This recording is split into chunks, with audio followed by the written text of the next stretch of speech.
అల్లు అరవింద్ వెనక్కి తగ్గాడా అంటే తెలుగు ఇండస్ట్రీలో మెగా ఫ్యామిలీ నుంచి వచ్చిన హీరో మెగాస్టార్ తనయుడు రామ్ చరణ్ నటించిన రెండవ చిత్రం మగధీర.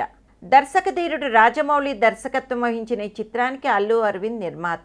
అప్పట్లో తెలుగు రాష్ట్రాల్లో ఆల్ టైమ్ హిట్గా ఎన్నో రికార్డులు నెలకొల్పింది. ఇక బాలీవుడ్లో సుశాంత్ సింగ్ రాజ్పుత్, కృతి హాసన్ జంటగా నటించిన బాలీవుడ్ సినిమా రాబ్తా ట్రైలర్ చూసిన తర్వాత నిర్మాత అల్లు అరవింద్ ఆ సినిమా మగధీర సినిమాకు కాపీ అంటూ రాబ్తా యూనిట్పై కేసు వేసిన విషయం తెలిసిందే.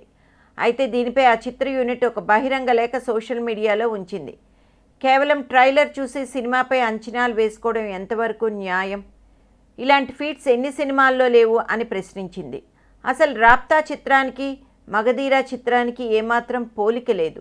సినిమా విడుదల చేసిన తర్వాత మీకే తెలుస్తుందని గట్టిగా వాదించారు. దీంతో అల్లు అరవింద్ ఈ విషయంపై వెనక్కి తగ్గారు.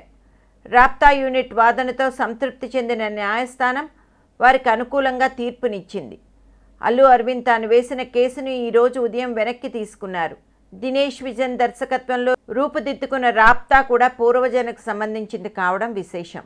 మగధీరలాగే హీరో హీరోయిన్లు వందల ఏళ్ల క్రింద ప్రేమించుకోవడం, తిరిగి జన్మించి తమ ప్రేమను నిలుపుకోవడంతో పాటు ఈ బాలీవుడ్ మూవీలో హీరో 100 మందితో ఫైటింగ్ చేయడం వంటి సీన్లు కనిపించడం ఆ ఆరోపణలకు బలం చేకూర్చాయి. చివరకు అల్లు అరవింద్ కేసు వెనక్కి తీసుకోవడంతో లైన్ క్లియర్ అయ్యింది.